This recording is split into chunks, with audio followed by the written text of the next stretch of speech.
Görücüye çıkmış güzel efendiye, efendiye, efendiye, efendiye aman. İkrar vermiş bir zalıma ne diye, ne diye, ne diye, ne diye aman. Ah aman aman efendiye, dağlar duman efendiye. Duydum ikrar vermişsin, har bilmezin birine. Zalimden yar olur mu, sözümde eş durur mu?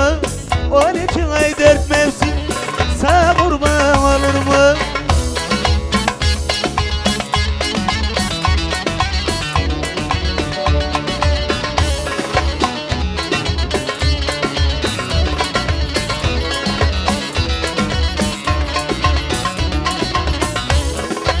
Gel yanıma benim sürmeli palazım, palazım, palazım, palazım aman.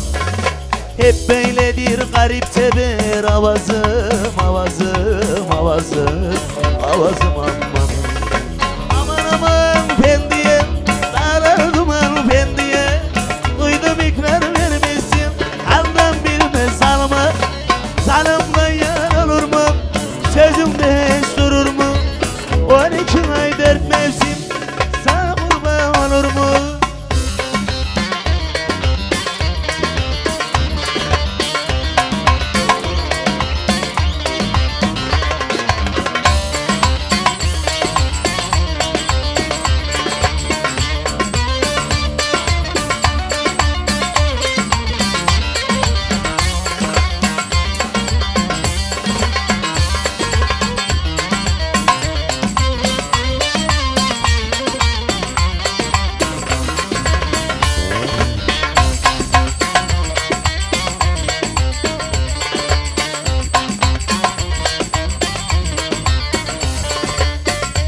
Halime kız çay aşağı gidiyor, gidiyor.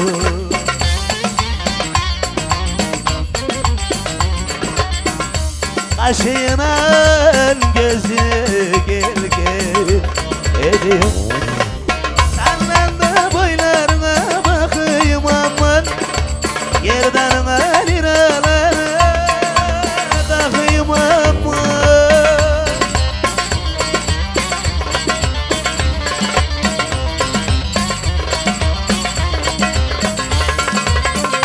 Fistan giymiş etekleri gönül.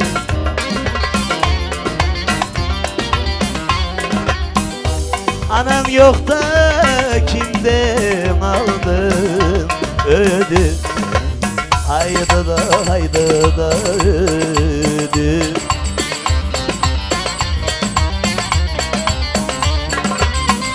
Evvel küçüğüydü şimdi büyüdü, büyüdü.